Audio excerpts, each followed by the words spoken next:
Bonjour à tous, nous allons donc prendre le cours de physique et vous aviez à faire pour aujourd'hui l'exercice 1 du chapitre sur les mélanges, exercice que je vais donc corriger. Donc l'exercice 1 c'était construire une phrase avec les mots suivants: produits, dangereux, chimiques et mélange.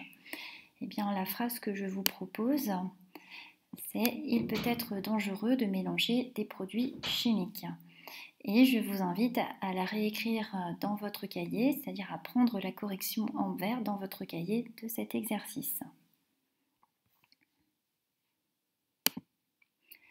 La dernière fois, nous avions fait une activité expérimentale.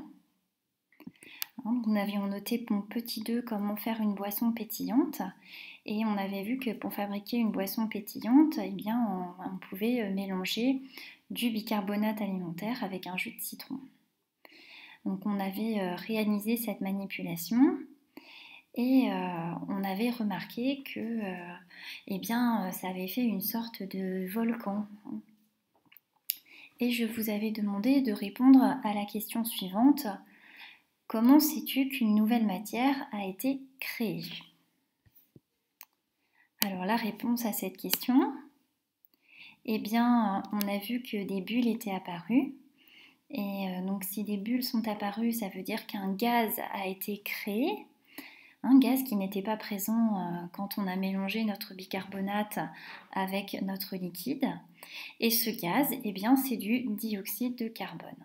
Donc on a vu, donc je vous invite à reprendre la correction dans votre cahier. Donc là, elle est notée en vert, donc on la reprend en vert.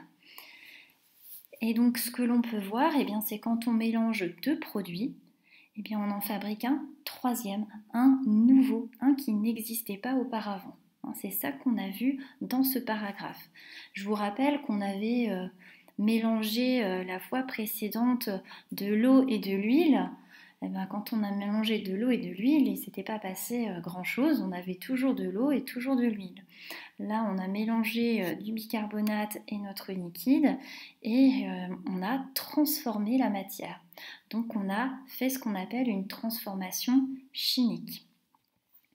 Donc, c'est pourquoi on va noter la conclusion suivante.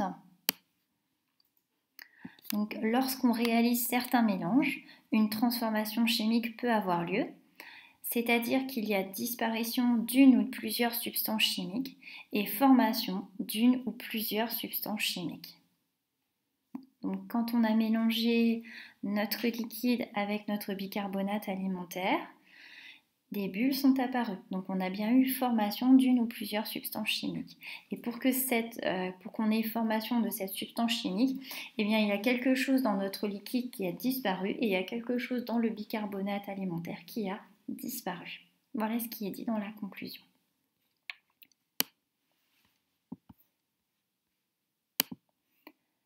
Maintenant, on va passer à une troisième partie. On va se demander si il existe des mélanges de gaz. Donc, je t'invite à copier le titre du paragraphe. Donc, petit 3, existe-t-il des mélanges de gaz? Et je te donne un travail à faire. Donc, voilà, je te pose 3 questions. Première question, quelle est la composition de l'air sur Terre? Deuxième question, est-ce que l'air est un mélange? Et troisième question, que faut-il pour faire un feu? Donc tu peux recopier ces 3 questions et je t'invite donc à aller sur internet pour trouver la réponse à ces 3 questions. Donc tu peux mettre pause puisque je vais après corriger ces 3 questions.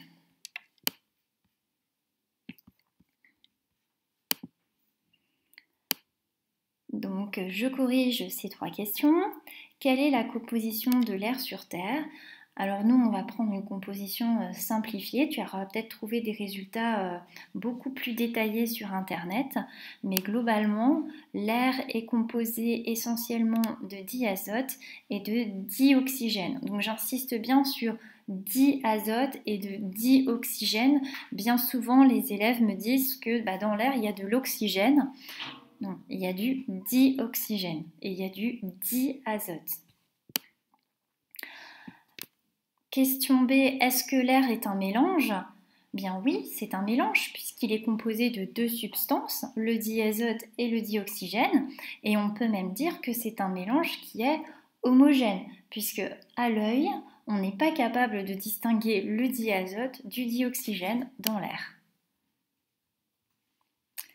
Et ma troisième question que je te posais, c'est de quoi as-tu besoin pour faire un feu? Alors pour faire un feu, tu as besoin de trois choses.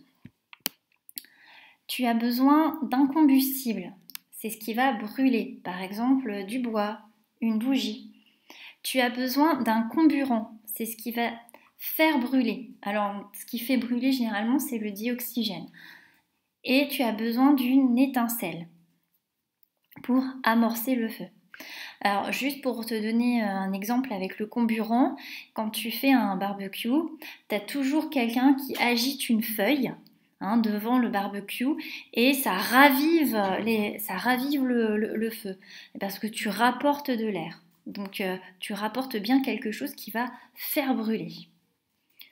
Donc on a terminé pour lundi, pour la séance du lundi.